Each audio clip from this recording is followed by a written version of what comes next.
Salutations! Today in our Metaphysics series, we will be going through the first 12 propositions found in an important treatise by Proclus called The Elements of Theology.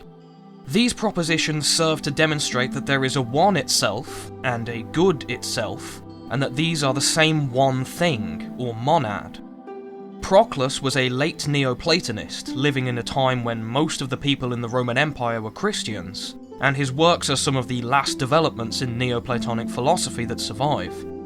The Elements of Theology can be seen as a bullet-point summary of the whole philosophy of the later Neoplatonists. So, let's begin. 1. Every plurality participates in some respect in the one. This is because, in order for there to be two or three distinct things, each of them must be a unity in itself. If they do not have a quality that distinguishes them as unities, then they can't possibly be separate from each other or anything else. Multiplicity is dependent on unity, but unity is not dependent on multiplicity. Ha ha! It's insane! He's crazy! But can't it be argued that they are ontologically equal? I suppose it could, but you would need quite a powerful justification for it, because it's possible for there to be a mode of reality with only oneness, like the singularity before the Big Bang, but it's impossible for there to be a universe where there is a multiple, but no single. 2. Everything which participates of the one is a like one, and not one. What Proclus means here is that everything that is one is a qualified, subordinate sort of one, not an example of oneness itself. Object A is not the same thing as object B, otherwise there would only be one thing in all of existence, which is just obviously wrong. I'm actually you! What?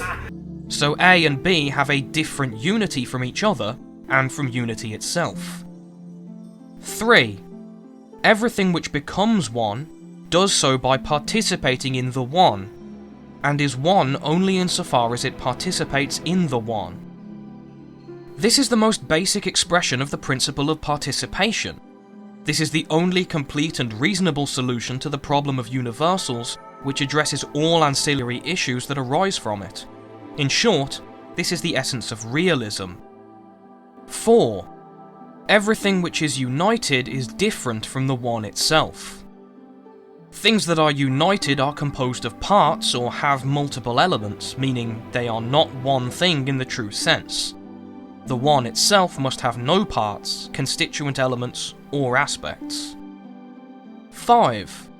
All plurality is posterior to the one. This one is obvious. 2 and 3 are sets of ones. You can't have more than one of anything unless you already have one of it. A group is only a group because it's made up of multiple ones. Anything that is not made up of multiple ones isn't a group but is itself a one. 6. Every multitude consists either of things united or of unities. This is important because it means that a unified composite with multiple parts, elements, or aspects is a multitude or plurality, not a unity in itself, which puts it in the same category as a set of many separate things, and not in the same category as actual unities. 7. Everything productive of another is superior than the nature of that which is produced. This might not seem self-evident at first, but it's certainly difficult to argue with. I don't believe you'll find anyone willing to say that cakes are superior to bakers, that bridges are superior to engineers, or that heavy elements are superior to the stars that produce them. But don't things like evolution contradict this? Yes? No. The idea that evolution is a ladder going from worse things to better things is from the Victorian era. Nobody thinks of it that way anymore. Populations just adapt to their current environments. The animals millions of years ago were just as well adapted to their environments as we are to ours. It could even be said that in some ways they were better off than we are. No trilobite ever had an existential crisis. 8. That which is primarily good, and which is the good itself, is superior to all things which participate in good. Because nothing could participate completely in good without being identical with the good itself. if anything is even slightly good, Now, Jim, do you know anybody who would say anything good about you? it is good by participation, and its goodness is externally derived from the good itself. 9. Everything which is self-sufficient, either according to essence or energy, is superior to that which is not self-sufficient, and depends on another cause for its perfection. If every given thing is taken to be sustained by its own good, or rather, if the good is understood as that which is unified towards perfection, then a self-sufficient thing is the cause of its own good, and contains its own good within itself. Therefore, a self-sufficient thing is more good than a deficient thing which requires a good. 10.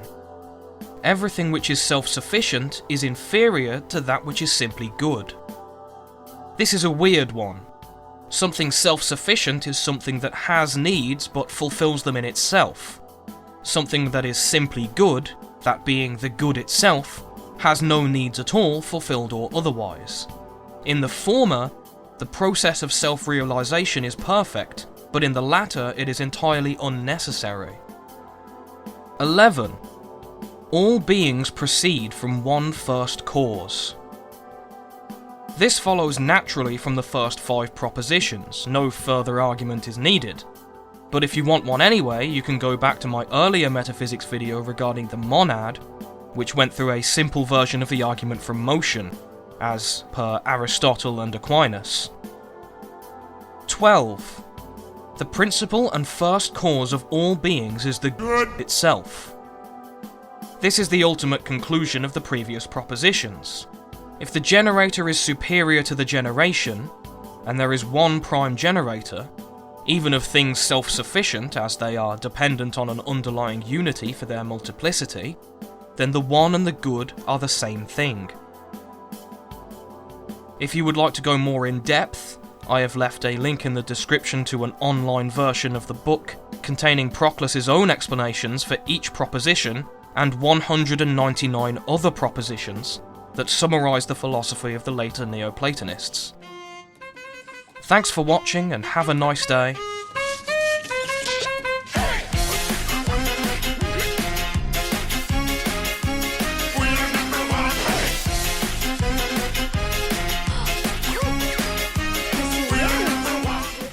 You just posted Cringe. You have lost subscriber.